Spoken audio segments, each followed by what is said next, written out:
안녕하세요. 에스라 성경학교의 홍순환 목사입니다.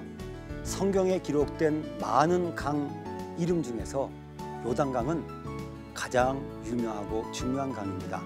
이 요단강은 야곱이 지팡이만을 가지고 건넜다가 다시 돌아온 강이었습니다.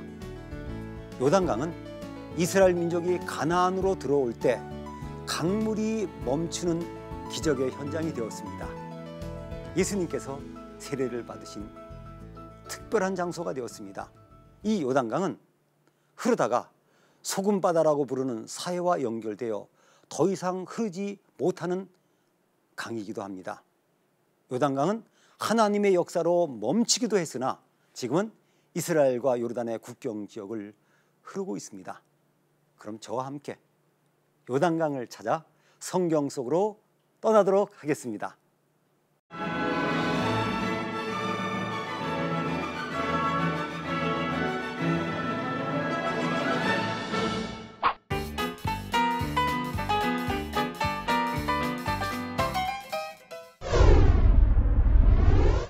요단강은 요르단이라고 하는 나라와 어떤 점이 같을까요?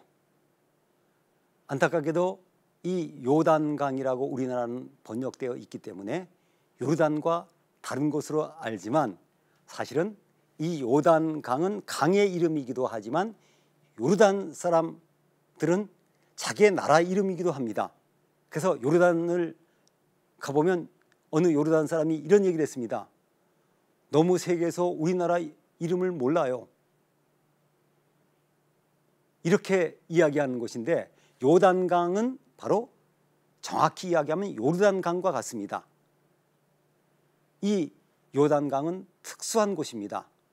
이곳은 요단 지구대라고 하는 협곡이 있습니다. 이 지구대는 예전에 지진으로 인해서 깊이 들어간 지역을 요단 지구대라고 합니다.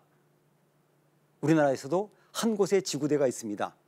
이런 깊은 협곡 속을 흐르는 강이 요단강입니다. 이 요단강은 헤르몬산 기슭에서 시작된 발원지들이 흘러서 사해, 즉 성경의 소금바다를 향해서 내려가고 있습니다. 이 요단강은 두 곳으로 분류할 수 있습니다. 먼저 수원지 지역에서 갈릴리 바다까지의 거리는 약 29km입니다. 수원지에서부터 11km 지점에 내려오면 훌레 호수라는 곳이 있습니다. 이곳은 원래 폭이 3.2km, 길이가 4.8km, 깊이는 약 2.7m에서부터 4.8m의 규모로 해발 69m의 고도의 지역에 있습니다. 근데 지금은 대부분 매립되어 폭과 길이가 약 1km 정도 줄어들어서 호수로 남아 있습니다. 지금도 이 지역은 훌레 호수라고 부릅니다. 제가 성지를 처음 다닐 때 지도를 보고 굉장히 혼란을 느낀 적이 있습니다. 지도에 보면 갈릴리 바다 북쪽에 작은 호수가 있습니다. 아무리 여러 번을 다녀도 호수를 발견하지 못했습니다. 그래서 제가 굉장히 혼란스러웠습니다. 예전 지도에 보면 분명히 큰 호수가 있는데 저는 본 적이 없거든요. 그러다가 이제 계곡이 아니고 성경에 갈릴리 게데스라고 나온 도피성 지역이 있습니다. 그곳을 답사하러 올라갔습니다. 그 언덕에 올라가서 전체를 보니까 조그마한 호수가 보였습니다. 이스라엘 사람들이 이 지역에 정착하면서 그 넓은 호수 지역을 거의 대부분 매립해서 농경지로 바꾸고 일부분만 남아있는데 이 호수는 정말 아름답습니다. 공원으로 잘 보존되고 통제되고 있어서 좀처럼 볼 수 없는 야생동물들도 있고 또 우기 때가 되면 철새들이 많이 모이는 곳이기도 합니다. 이 요단강은 사실 이스라엘 지역에서 강다운 강으로선 유일합니다. 특별히 이 요단강은 서쪽에 있는 가나안 땅, 동쪽에 있는 지역과 분리시키는 자연적인 경계선이며 지금은 이스라엘과 요르단의 국경선 역할을 하고 있습니다. 또 갈릴리 바다의 남쪽 지역의 요단강은 사해까지 직선거리가 약 105km이지만 이 강의 길이는 실제적으로는 320km 되는 3배의 길이의 강이 됩니다. 그래서 꾸불꾸불 흐르기 때문에 이 요단강은 또 지리 쪽에서는 이렇게 이야기합니다. 사행천, 즉 뱀과 같은 강이다, 이렇게 부르고 있습니다. 그리고 요단강은 대부분의 지역이 해수면, 즉 시레벨보다 낮은 곳을 흐르는 특수한 강입니다. 세계에서 이런 강은 거의 없을 것으로 저는 알고 있습니다. 그리고 이 요단강은 요단강의 끝인 사해와 또 출발 지점이 고도의 차이가 매우 많습니다. 1km에 고도의 차이가 1.7m가 되기 때문에 급류가 있고 소용돌이가 있고 굴곡이 심하기 때문에 배가 다니지 못하는 강입니다. 저는 그래서 요단강을 볼 때마다 이렇게 이야기합니다. 그림의 떡과 같은 강이다. 지금은요, 양수기 같은 기계시설이 발달돼서 그곳을 그냥 두지 않고 물을 뽑아 쓰지만 성경시대는 이 물을 제대로 이용하지 못했습니다. 이 요단강 유역은 계단식으로 되어 있다고 보시면 이해하기 쉽습니다. 먼저 요단강 자체가 흐르는 지역이 있습니다. 물론 이것은 건기와 우기 때의 차이가 납니다. 두 번째는 강물 가까이 있는 지역이 있는데 이곳을 아랍인들은 조르라고 이야기합니다.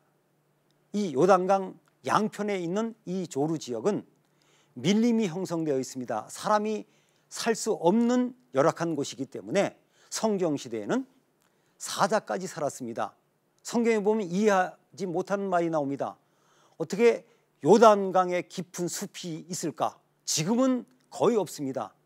예레미야는 요단의 깊은 숲에서 사자가 나올 것이라고 이야기했는데 이것은 실제로 그 시대에 사자가 나올 정도로 우거진 것을 이야기합니다.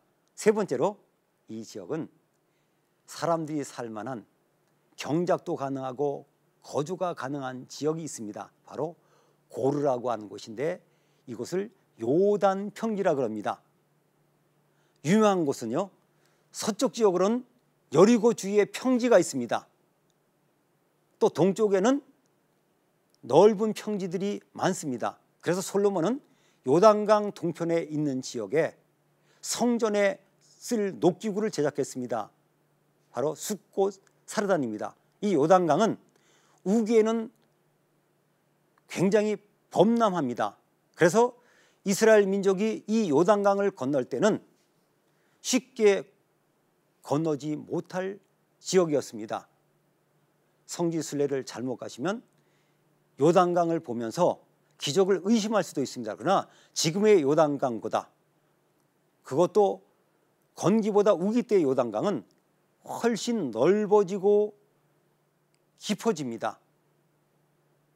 그래서 우기 때 또 성경시대의 요단강의 많은 지역은 건너기 불가능한 지역이 있었기 때문에 하나님께서는 기적을 일으켜서라도 요단강이 멈추게 하셔서 이스라엘 민족이 건너가게 하셨습니다.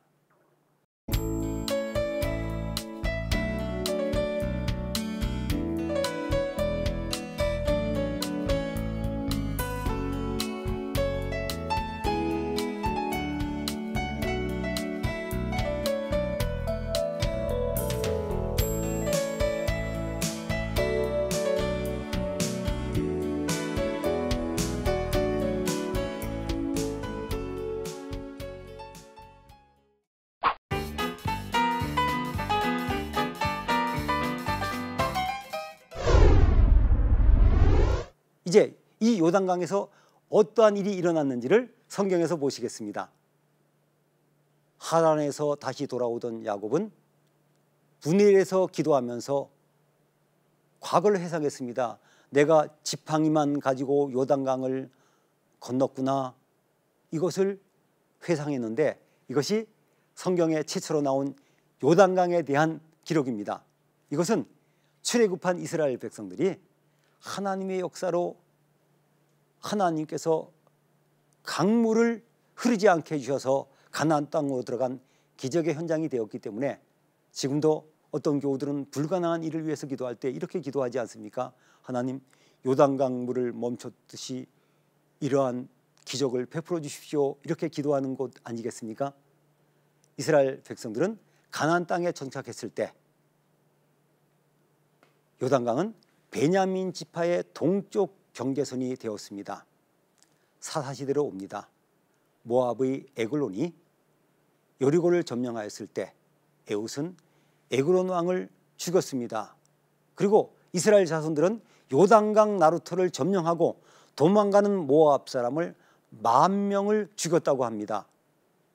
기드온은 도망치는 미디안 사람들을 요단강 건너편까지 추격하였습니다. 암몬 자손들은 요단강 동편에 있는 길르앗 지방에 살았지만 때로는 요단강을 건너와 유다 지파가 사는 곳, 베냐민 지파가 사는 곳, 에브라함이 사는 곳까지 공격해서 이스라엘을 늘 괴롭혔습니다. 사사 입사 때로 가봅니다.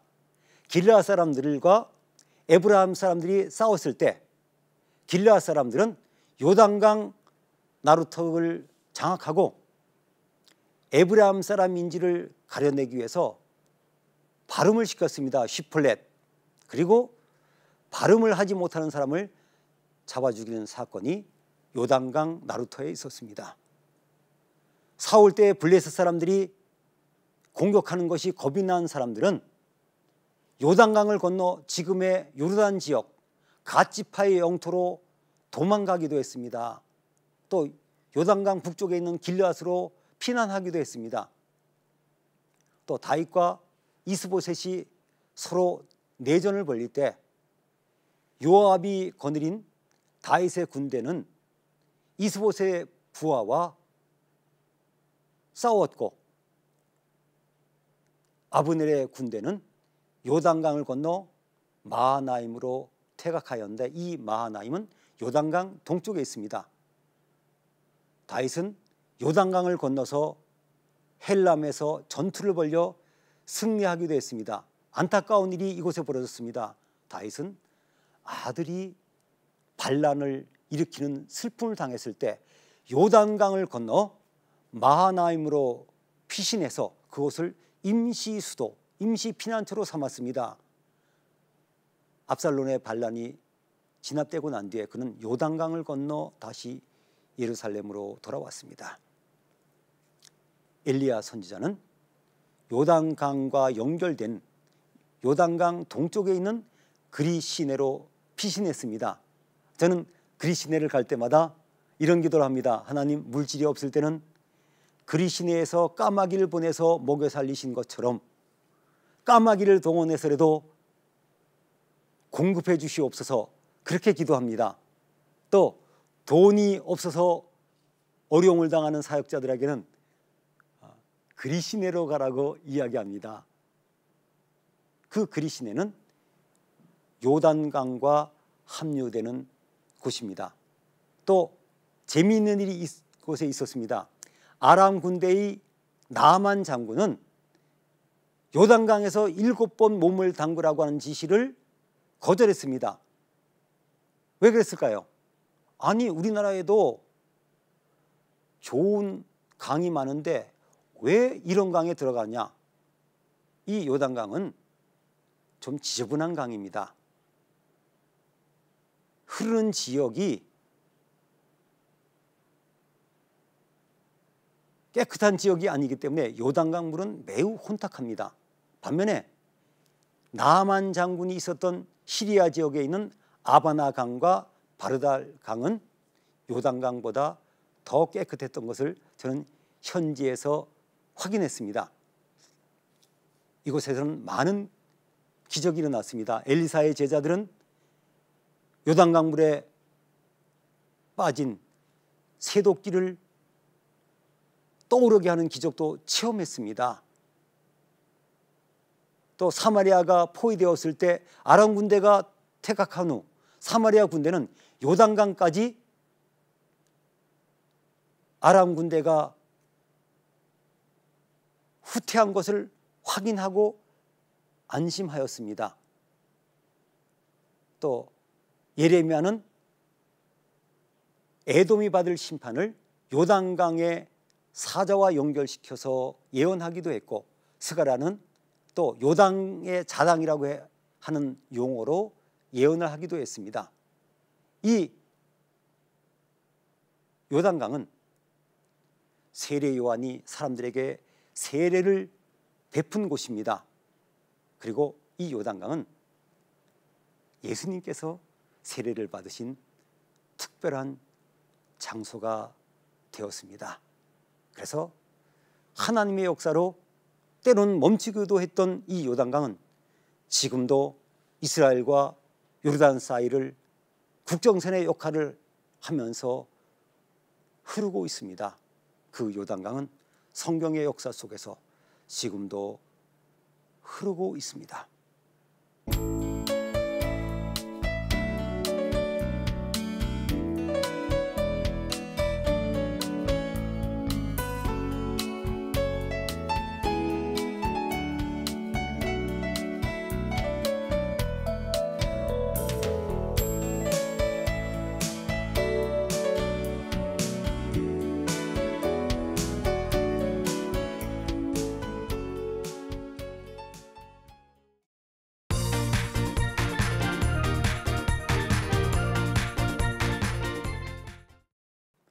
오늘의 퀴즈입니다.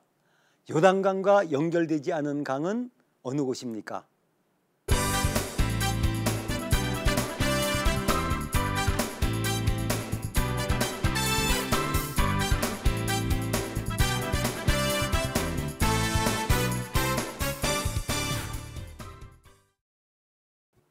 요르단이라고 하는 한 나라의 이름과 같은 이 요단강은 성경 역사의 현장이었습니다.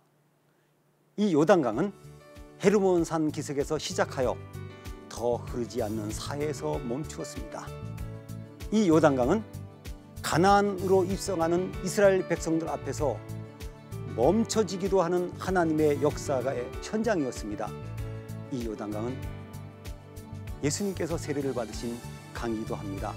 찬송가에서 요단강은 죽음의 의미를 지닌 중요한 강으로 비유되기도 하였습니다. 우리에게 요단강은 어디입니까? 우리의 삶의 자리가 때로는 장애물이 될 때는 요단강처럼 건너야 하고, 필요할 때는 요단강처럼 하나님의 쓰임을 받아야 하는 곳입니다. 그러면 다음 시간에 갈릴리 바다에서 뵙겠습니다.